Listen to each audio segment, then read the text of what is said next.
हर इंसान ने एम शौक હોય છે કે જે કામ મેં કરું છું એ કામમાં મેં બહેતર તરીકાથી એ કામને કરું, મેં મારા કામમાં એફેક્ટિવ હોઉં, એફિશિયન્ટ હોઉં, મારો પ્રોડક્ટિવિટી લેવલ હાઈ હોય, મેં જે કામને શરૂ કરું એને ખતમ બી કરું. કામ શરૂ કરવું જરૂરી છે તો ખતમ કરવું ज़्यादा ज़रूरी છે. કિતાબની કરામત એનું ખતમ કરવું છે. કરમુલ કિતાબ ખત્મ હો. મગર આજના જમાનમાં આપણે દેખીએ કે આપણા ચો તરફ ઇતના ડિસ્ટ્રેક્શન્સ છે કે જેના સબબથી આપણે ઘણા કામો શરૂ તો કરીએ છીએ મગર એ અંજામ લગ પહોંચાવી શકતા નથી, કામ ખતમ થતું નથી. તો આજની બુક જે સમરી આપ સગલા સાથે શેર કરું છું એ ઘણા લોકોને કામ પૂરા કરવામાં, કામને અચ્છી તરીકાથી કરાવવામાં, પ્રોડક્ટિવિટી લેવલ વધારવામાં ઘણો ફાયદો કીધો છે. એની સમરી આપ સગલા સાથે શેર કરું છું. બુકનું નામ છે ગેટિંગ થિંગ્સ ડન. કામને કઈ તરહ કરવું, એને પૂરું કરવું. એના ઓથર ડેવિડ આલન છે. તકરીબન 20 વર્ષથી પ્રોડક્ટિવિટીના ફિલ્ડમાં ઘણી બુક્સ લીખી છે, વર્કશોપ્સ દીધા છે. એની આ બુક ગેટિંગ થિંગ્સ ડન એ કામને શરૂ કરવું અને ખતમ કરવા વાસ્તે અને કામને ફોકસથી કરવા વાસ્તે ઘણી ज़्यादा મુફીદ સ્ટેપ્સ બતાવે છે. ડેવિડ આલન એની બુકના અંદર 5 સ્ટેપ પ્રોસેસ બતાવે છે કે જેને ઇન્સાન ફોલો કરે તો એના કામો બરાબરથી થઈ શકે.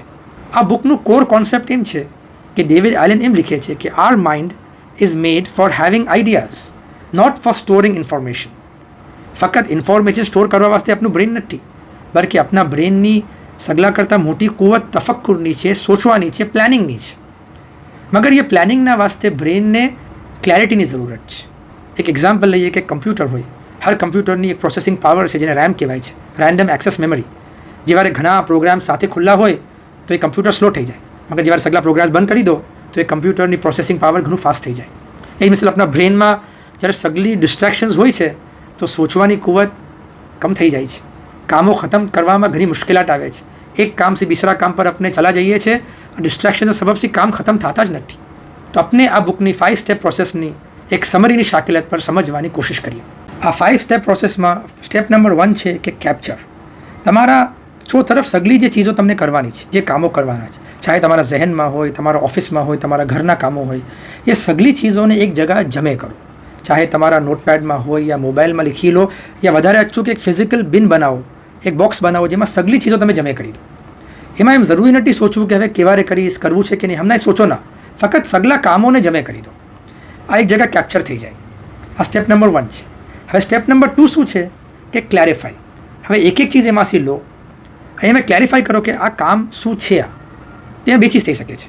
એક તો એક રેસ્ટોરન્ટનો બિલ છે, તો દેખો કે આ કામ એક્શનેબલ છે, મને કંઈ કરવાનું નથી. તો એક્શનેબલ નથી, અગર ઇટ્સ નોટ એક્શનેબલ, કંઈ એક્શન લેવાનું નથી, તો યા કે એને થ્રેશ કરી દો. અગર તમને લાગે કે આગળ જઈને મને કામ લાગશે તો ફાઇલ કરી દો. તો આ નોટ એક્શનેબલ, તો થ્રેશ કરો યા ફાઇલ કરો. હવે એવા કામો છે કે એક્શન લેવાનું છે, એક ઈમેલ મોકલવાનો છે, મને એક્શન લેવાનો છે.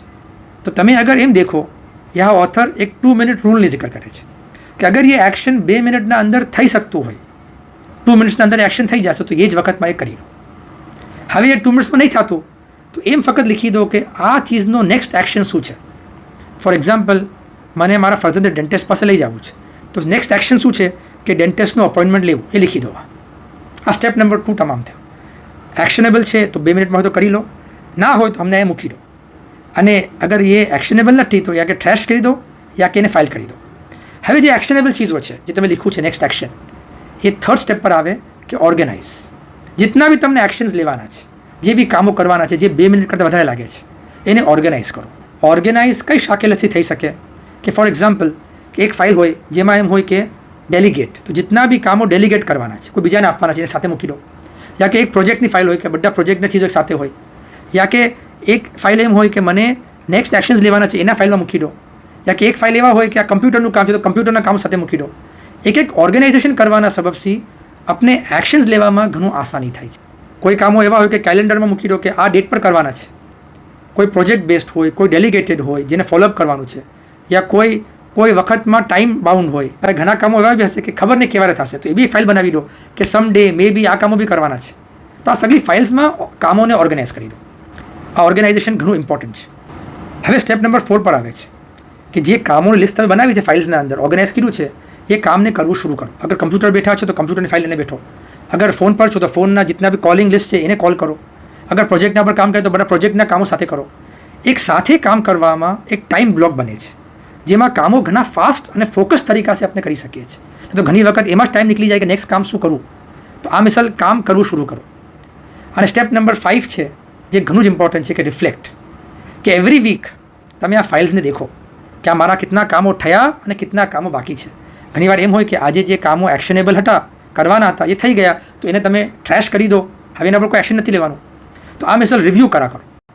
તો ફર્સ્ટ સ્ટેપ છે કેપ્ચર, સેકન્ડ ક્લેરિફાઈ કે કઈ તરહ કરવું, થર્ડ ઓર્ગેનાઇઝ કરો, ફોર્થ એ કામને કરો, એન્ગેજ થાઓ એમાં, અને ફિફ્થ આ સિસ્ટમને એવરી વીક રિવ્યૂ કરો.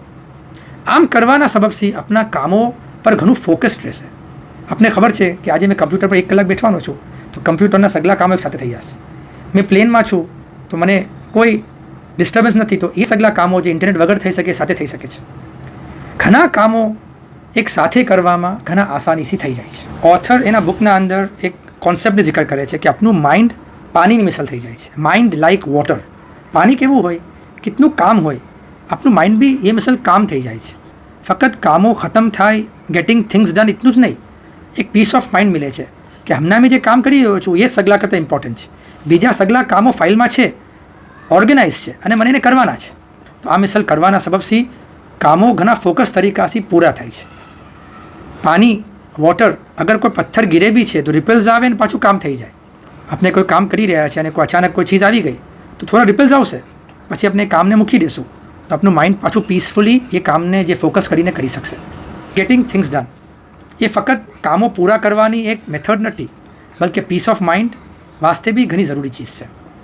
આ બુક સમરી બનાવી છે ગેટિંગ થિંગ્સ ડન. મેં ખુદ એના પર અમલ કરું છું. મને ફાયદો થયો તો આપ સાથે શેર કરી છે. આપ બી બીજા લોકો સાથે શેર કરજો. અને આપ લોકોને આ સમરી કેવી લાગી અને આપે આમ સમરી મુતાબિક કઈ તરહ અમલ કર્યું એ જરૂર કોમેન્ટ બોક્સમાં લીખીને બતાવજો. શુક્રન જઝીલન.